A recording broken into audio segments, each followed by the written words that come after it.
안녕하세요. 미소주의 주식 이야기입니다. 2월 2주 미국 주요 매크로 시작하겠습니다. 1. 미국 주식 5,200억 달러 유입. 글로벌 투자자들은 지난 12개월 동안 미국 주식에 기록적인 5,200억 달러를 투자했습니다. 이는 2021년에 기록된 이전 최고치를 약 300억 달러 상회하는 수치입니다. 이에 비해 신흥시장 주식은 2,200억 달러의 순유입을 기록했으며 이는 57% 감소한 수치입니다. 게다가 미국을 제외한 선진시장은 200억 달러의 유입만 기록했습니다. 그 결과 외국인 보유 자산은 현재 미국 금융 자산의 59%를 차지하며 공식적으로 2000년 닷컴 버블 정점을 돌파했습니다. 투자자들은 미국 주식에 몰려들고 있고 이는 달러의 강세와도 무관하지 않아 보입니다. 연준이 당분간 금리를 내리지 않겠다고 한 만큼 앞으로도 이런 상황은 지속될 것으로 보이는데 인플레의 재상승의 흐름은 자본시장의 안 좋은 악재이므로 앞으로 조심해야 할 상황으로 보입니다. 이 시장 인플레이션 기대치 상승. 5년 만기 손익분기 인플레이션율은 2.66%로 뛰어올랐는데 2023년 3월 이후 가장 높은 수치입니다. 9월 이후 5년 만기 인플레이션 기대치는 약 80베이시스 포인트 상승했습니다. 동시에 2년 만기 인플레이션 기대치는 1.5%에서 3.07%로 상승했는데 최소 2년 만에 가장 높은 수치입니다. 이는 연준이 금리를 100베이시스 포인트 인하의 4.5%로 내린데도 불구하고 나타난 결과입니다. 시장은 인플레이션과의 싸움이 끝나지 않았다고 생각하고 있고 실제 데이터로도 인플레가 재상승하고 있는 모습을 보여주고 있습니다. 뱅크 오브 아메리카의 자료에 따르면 앞으로 6개월 평균 인플레가 0.3%씩 상승하게 되면 CPI는 3.8%로 상승하고 앞으로 3개월 평균 인플레가 0.4%씩 상승하게 되면 CPI는 4.6%로 상승한다는 자료가 있어 인플레의 심각성을 보여주고 있습니다. 3. 미래에 대해 불안한 미국 소비자. 미국인들은 실직 후 다음 3개월 동안 직장을 구할 확률을 50%로 인식했는데 2021년 4월 이후 가장 낮은 수준입니다.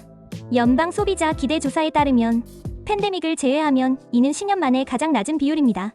이는 인디드에 게시된 새로운 구인 공고가 지난 3년 동안 감소하여 2020년 이후 가장 낮은 수준에 도달한 것과 일치합니다.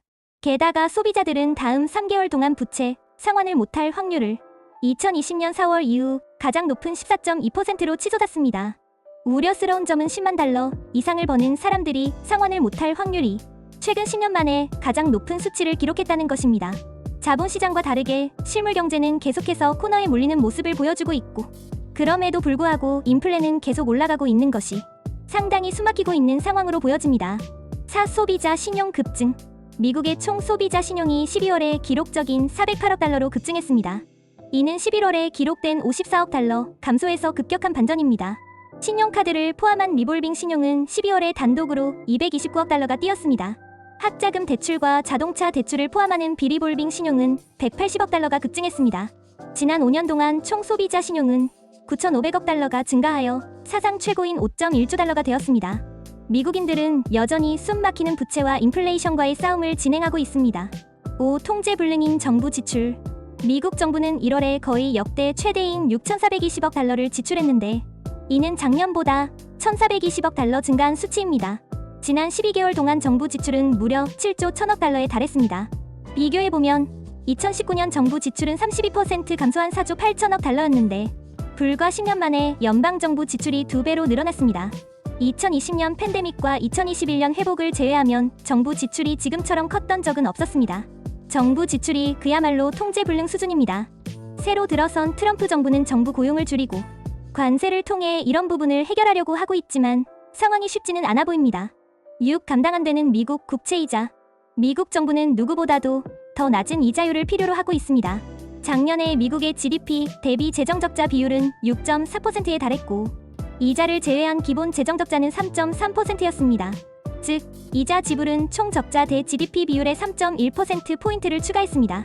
CBO는 GDP 대비 이자 지불액이 2024년 3.1%에서 2035년 4.1%로 증가할 것으로 추정합니다. 그 결과 2035년 총 적자는 GDP의 5.8%에 달할 것으로 예상되는 반면 채권 이자를 제외한 기본 적자는 GDP의 1.7%로 감소할 것으로 예상됩니다. 미국 국채에 대한 이자는 엄청나게 비싼 편이지만 인플레가 발목을 잡고 있어 국채금리의 하락은 현실적으로 어려워 보입니다. 7. NFIB 중소기업 불확실성 지수 3년 만에 최고치. NFIB 중소기업 불확실성 지수가 1월에 14포인트 치솟아 역사상 세 번째로 높은 100에 도달했습니다. 이 데이터는 기록상 가장 큰 월간 증가를 나타내고 있는데요. 지금의 데이터는 2020년 팬데믹에서의 급증과 2017년의 최고치를 능가하고 있습니다. 게다가 캐펙스 계획은 7포인트 떨어져 20으로 1995년 이후 가장 큰 하락을 기록했습니다. 금리 인하가 보류되고 무역 전쟁이 격화되면서 중소기업은 사업 불확실성에 더욱 조심스러운 움직임을 보이고 있습니다.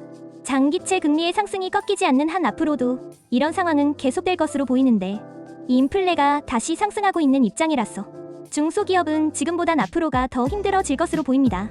이번 주 매크로 분석 중 가장 큰 특징은 인플레 재상승입니다. 지난주에는 징조라고 얘기했었지만 실제로 CPI와 PPI를 통해 인플레는 재상승하는 모습이 확인이 되었습니다.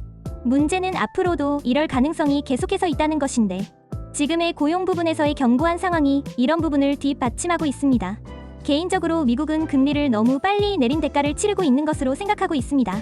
뱅크 오브 아메리카의 예측대로 만약 CPI가 다시 4%로 회귀한다면 주식시장은 그야말로 패닉일 가능성이 매우 높기 때문에 저는 이런 상황이 완전히 정리되기 전까진 조심해야 될 것으로 생각하고 투자하고 있습니다. 이번 주 매크로는 여기까지입니다. 이 영상이 참고가 되어 여러분의 투자에 도움이 되었으면 좋겠습니다. 아울러 제가 텔레그램 채널을 개설하였습니다. 텔레그램에서 미소주의 주식 이야기를 검색하시면 영상보다 더 자세한 정보들을 보실 수 있으니 참고 바랍니다. 구독과 좋아요는 좋은 영상을 만드는데 큰 힘이 됩니다. 시청해주셔서 감사합니다.